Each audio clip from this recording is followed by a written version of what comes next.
중동 지역에 다녀온 남성이 고열과 호흡곤란, 심지어 사망에 이르는 중동 호흡기 증후군, 메르스 환자로 확진 판정을 받았습니다.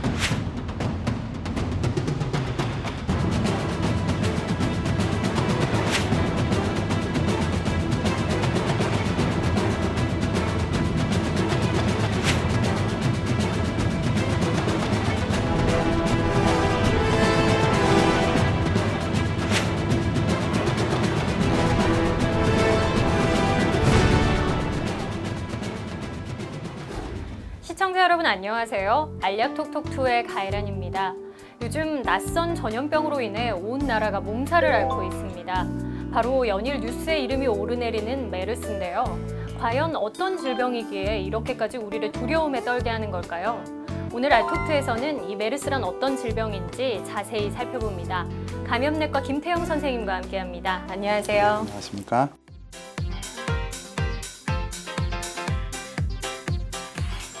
네, 요즘 메르스에 대한 걱정이 이만저만이 아닙니다. 대형마트에 사람이 모이는 장소에는 가지 못할 정도로 모두가 걱정을 하고 있는데 이 메르스 정확히 어떤 질병인가요? 네, 그 실체 자체는 이제 바이러스 감염입니다. 그러니까 우리가 사실은 매번 검사를 안 해서 그렇지 감기에 걸리고 몸살에 걸릴 때마다 이제 여러 가지 호흡기 바이러스에 감염을 되는데요. 이제 흔히 우리가 걸리는 병 중에 하나가 이제 코로나 바이러스라는 바이러스입니다. 이 코로나 바이러스과에 속하는 한 종인데 이 바이러스가 이제 중동에서 넘어와서 특히 이제 조금 더 이제 심한 호흡기 감염을 일으킨다고 알려진 그런 바이러스입니다. 그러니까 일종의 감기인데 그 그렇죠. 중에서도 좀 증세가 심각한 것이라고 볼 수 심각할 수 있는 있습니다. 거네요. 예.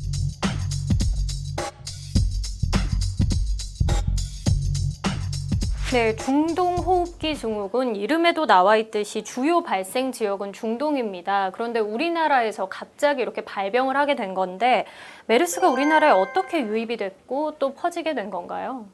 사실 저희도 예측을 못했고 아마 그 전 세계의 어떤 그 보건을 담당하는 WHO나 이런 데서도 예측하지 못했던 바입니다.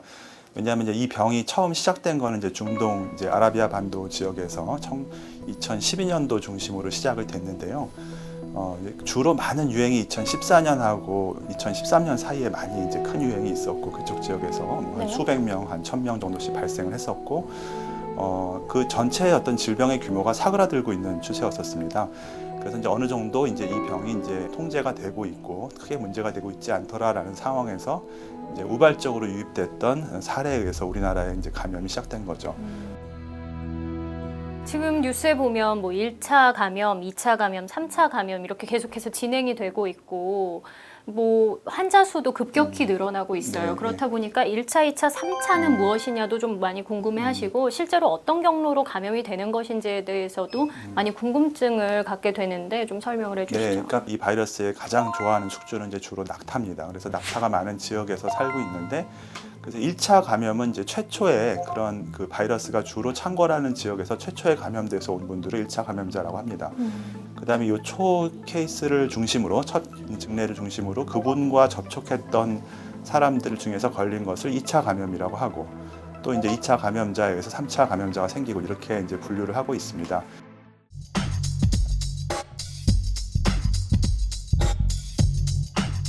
최근에 말이 나오는 거는 공기 전파가 가능한 것이 아니냐 이런 점 때문에 우려를 하거든요. 우선 어떤 경로로 전파가 되는지 좀 자세히 설명을 해주시죠. 예, 이제 그 비말 전파라는 말하고 공기 전파의 차이는요. 이제 비말이라는 거는 침방울을 좀 어려운 말로 한 건데요. 그러니까 침방울이 튀어서 우리가 이제 기침을 할 때 침방울이 튀어서 그 침방울을 흡입하는 거리에 있는 사람들.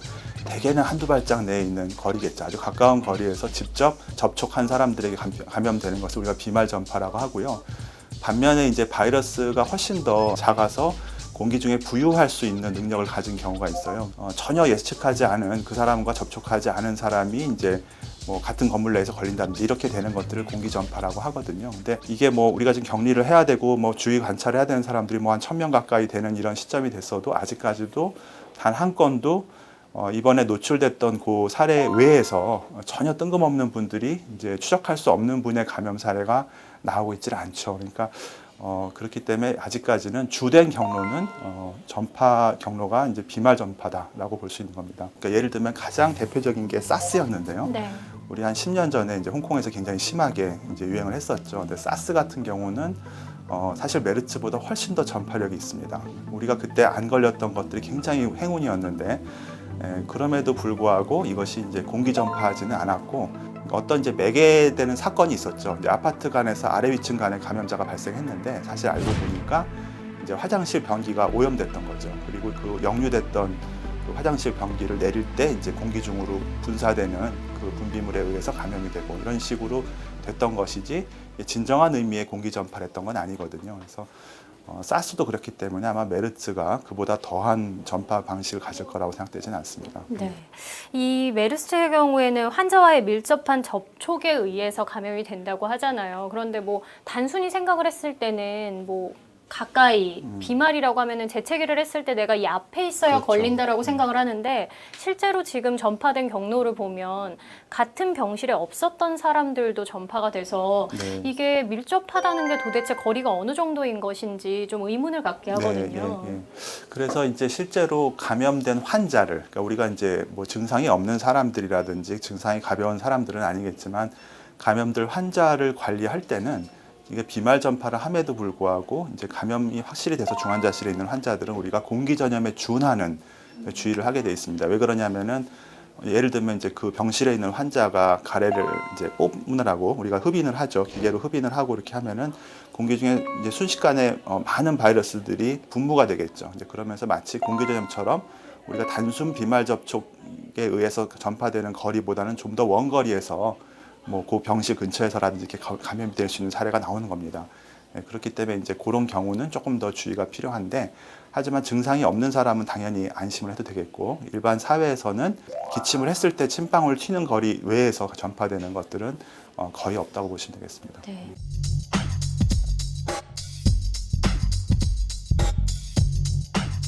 지금 사회적으로 가장 두려움에 떨게 하는 것은 이 환자가 갔던 병원에 가면 나도 옮게 되는 것이 아니냐. 네. 특히나 뭐 사용했던 청진기 네, 혹은 네. 그 의사 선생님 이 의료기기로 인해서 내가 질환에 걸리게 되는 것이 아니냐 이런 두려움이 크거든요. 네, 네. 그런 점은 안심하셔도 되는 건가요? 불필요하게 병원을 방문하는 건 자제해야겠죠. 우리나라 사람들은 이제 너무나 이제 환자가 아프면 지인들을 위로해주기 위해서 병원에 이제 문병을 오는데 특히나 뭐 어린이나 노약자들이 이제 병원에 많이 방문하고 이런 것들은 자제해야 될 것입니다. 그렇지만 이제 이제 좀 구분을 해야 될 것이 이미 확진돼서 진료를 받는 환자들이 있다는 병원들은 크게 문제되지는 않습니다. 왜 그러냐면은 이제 이미 우리가 그 사실을 인지하고 진료를 처음 할 때부터 그 환자를 격리하고 치료를 하고 그랬을 때는 뭐 우리가 병원 내에서 결핵이나 뭐 일반적인 감염들이 전파되지 않도록 주의하는 것과 마찬가지로 그래서 환자가 그런 환자들이 뭐 격리가 되어서 치료를 받고 있다는 사실 자체가 이제 그 병원을 두려워해야 될 이유가 되지는 않습니다. 그런데 아직까지는 현재의 상황을 봤을 때 3차 감염자까지 빠른 속도로 확산이 되고 있고 상황이 좋다고만은 볼 수 없을 것 같은데 앞으로의 감염 전망은 어떻게 보시나요? 처음에 이게 병원 내에서 감염이 되었던 사우디 사례를 봐도요. 거기서도 3차 감염자까지 상당히 많이 발생했었습니다. 그러니까 잘 아시다시피 사우디 상당히 부국이죠. 그러니까 의료시설이나 환경이 굉장히 우리보다 잘 돼 있는 나라임에도 불구하고 그쪽 지역에서 3차 감염자가 발생을 해서 굉장히 이제 한동안 많은 환자들이 발생을 했었습니다. 그렇지만 이제 이 바이러스 자체가 이렇게 우리나라에 뿌리를 두고 있지 않다는 사실이고요. 정말 어떻게 보면은 사고에 가까운 우리나라에서의 우발적인 감염이었기 때문에 한동안은 이제 여러 가지 불행한 그런 감염된 분들이 또 나타날 수 있겠지만 그래도 이제 이것이 그렇게 우리나라에서 아주 큰 규모로 유행을 하거나 또 이제 우리나라가 그래도 뭐 의료 시설이나 이런 환경들이 이렇게 열등하지는 않기 때문에 최초의 사례에서만큼의 어떤 확산 규모라든지 또 사망 사례 이런 것들이 나타나지는 않지 않겠는가라고 생각하고 있습니다. 메르스라는 바이러스 자체가 사는 환경이 우리나라와 딱 맞는 것은 아닌 만큼 장기적으로 봤을 때는 크게 걱정하지 않으셔도 그래서 된다는 거죠. 지금 이제 보호 관찰 격리 대상이 돼 있는 분들도 이제 그분들 중에 상당수는 이제 건강하고 본인들의 면역력이 괜찮고 이런 분들이면 일단 감염이 안 될 가능성이 높고 또 되더라도 가볍게 앓고 지나가시고 또 이제 그분들이 굉장히 많이 협조를 해주셔야 됩니다. 이제 가장 주의가 필요한 거는 불특정한 국민이 아니라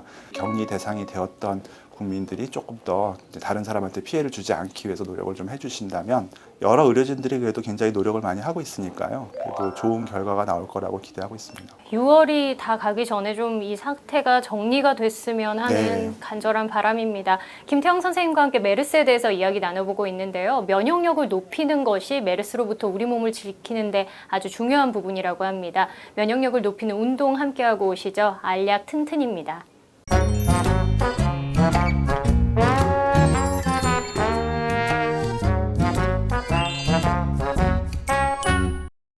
네, 알약 튼튼 걷기 전에 꼭 알아둬야 할 준비 동작 5가지 배워보고 있는데요. 오늘 그 대망의 마지막 시간입니다. 오늘도 우리를 걷게 하는 남자 그리고 뛰게 하는 남자 이종석 선생님과 함께합니다. 안녕하세요. 네, 안녕하십니까. 네, 오늘 동작 배우고 나면 걷는 거 하나는 자신 있게 할 수 있는 건가요? 네, 그렇습니다. 오늘은 이제 넘어질 때를 대비해서 혹은 안 넘어지기 위한 운동입니다. 그래서 돌부리에 걸렸거나 혹은 뭐 중심을 잃어서 잠시 휘청했을 때 다시 내 몸을 다잡을 수 있는 힘을 기르는 운동입니다. 이게 잘 걷는 것뿐만이 아니라 넘어질 만한 위기 상황에서도 내 몸을 지킬 수 있는 동작이라고 하는데요. 바른 자세 함께 배워볼까요? 어떻게 시작하면 될까요? 네, 일단 가볍게 한 발을 들어주시고요. 네. 예, 자 들고 손을 바닥에 짚어줍니다. 이렇게 짚어주세요. 그렇죠. 자 여기서 일어나는데 천천히 일어나서 손을 뒤집어 주세요. 그렇죠. 그 다음에 그대로 다시 만세해 줍니다. 그리고 다시 내려서 반복해 주시면 됩니다. 네, 약간 신도가 된 듯한 느낌인데. 그렇죠. 손을 뒤집는 이유는 자 이렇게 하는 것보다 이렇게 올라가는 게 등이 더 펴지고 조여집니다. 그래서 뒤쪽 등 근육을 운동해 주기 더 좋은 자세입니다. 네. 자, 그럼 바른 자세 함께 해볼까요?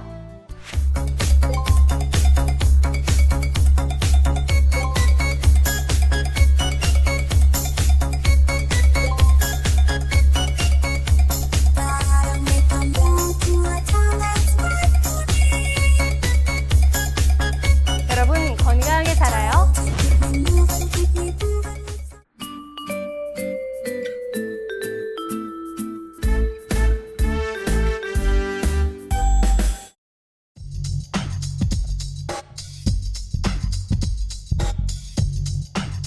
네, 계속해서 메르스에 대해서 이야기 나눠봅니다. 이번에는 좀 증상에 대해서 이야기를 나눠볼 텐데요. 워낙에 사망자가 나왔기 때문에 치명적이다라는 이야기가 많습니다. 실제로 증상은 어떤 것들이 있나요? 사실 시작은 정말 감별할 수가 없습니다. 일반 감기하고 똑같고요. 근데 이제 메르스가 감기하고 좀 다른 거는 여러 장기의 부전증, 그러니까 장기가 손상되는 증상이 좀 빨리 증상이 나타난다는 거죠. 그러니까 뭐 복통이나 설사나 이렇게 시작되면서 심하게 탈수가 되고 콩팥 기능이 망가져서 소변이 안 나오고 그 몸이 붓고 이제 호흡곤란이 오고 이런 것들이 비교적 좀 빨리 온다는 거고요. 다른 감기와 비교했을 때 악화 속도가 빠르다는 거네요. 네, 조금 빠르고 그렇지만 이제 물론 그 원래 이제 비슷한 바이러스에 대한 면역력이 기존에 있었다든가 이제 튼튼하신 분들 같은 경우는 증상이 없을 수도 있습니다. 네. 메르스 바이러스에 감염이 감염이 됐어도 돼도, 예. 증상 없이 지나갈 수도 있다는 거예요. 이번에도 이제 양성자 나오신 분들 중에도 뭐 그냥 건강하게 별 증상 없이 지내는 분들이 있습니다. 그냥 콧물만 좀 나오고 이제 그런 정도로. 이 면역력에 따라서 증세를 심하게 앓는 분도 있고 좀 가볍게 넘기시는 분도 있는 것이 감기이고 또 메르스도 마찬가지라는 건데 그런데도 불구하고 최근에 상태가 위험한 환자 중에 30대 남성도 있더라고요. 근데 기본적으로 30대 남성이라고 생각하면 크게 몸에 무리가 가지 않는 건강한 상태를 생각하기 마련인데 이렇다는 건 건강하더라도 위험할 수 있다는 거 아니에요? 네, 그러니까 그 면역력이라는 게 두 가지가 있습니다. 그러니까 질병 상태나 나이에 따라서 면역력이 이제 높고 낮음을 말할 수 있고 또 하나는 이 병을 앓았고 안 앓고에 따라서 말할 수가 있습니다. 예를 들면 대부분의 환자들이 고령이고 이제 여러 가지 질환이 있는 분들한테 찾아오는 것을 보면은 그런 면역력이 낮은 분들에게 주로 희생을 당한다 이런 걸로 알 수가 있고 그렇지만 또 한편으로 이제 젊은 사람들한테도 심하게 오는 경우가 있는데 그거는 이런 바이러스에 대한 그 경험이 적은 사람들, 내가 한 번도 이런 종류의 바이러스에 안 걸려본 사람들이면 메르스가 들어왔을 때 굉장히 치명적으로 올 수가 있는 거죠. 그러니까 두 가지 요소를 이제 생각한다면 젊은 분들한테도 심각하게 병이 오는 경우가 있을 수는 있습니다. 그렇군요.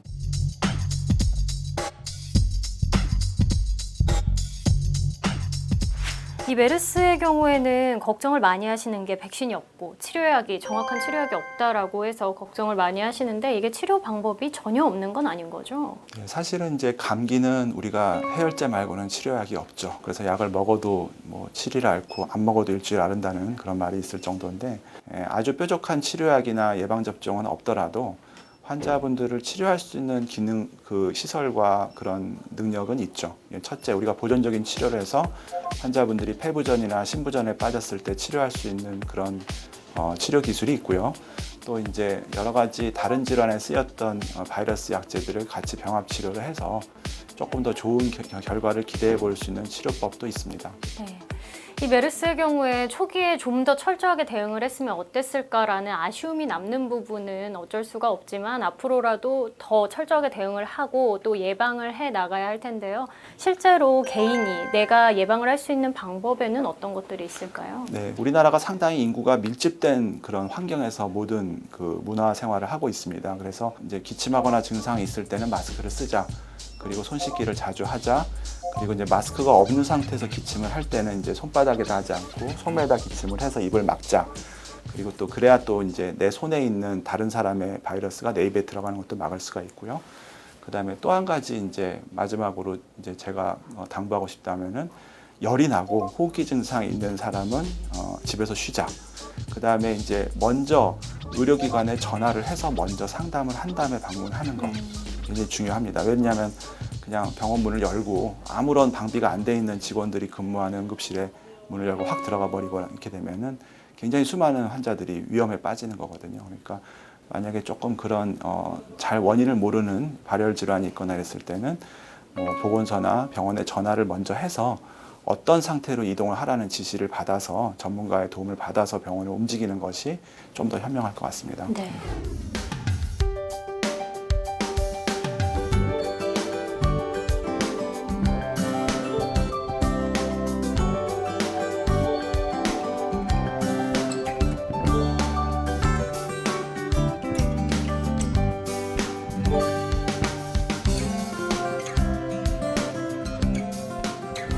네, 몸이 아프실 때는 반드시 병원에 가셔야 합니다 라고만 말하였는데 이제는 내 증세가 좀 의심스럽다면 병원에 가시기 전에 전화부터 꼭 해보셔야겠습니다. 나를 위해서 그리고 타인을 위해서 개인 위생에 좀 더 신경을 써야겠습니다. 알약톡톡 오늘은 여기까지고요. 다음 주에 뵙겠습니다.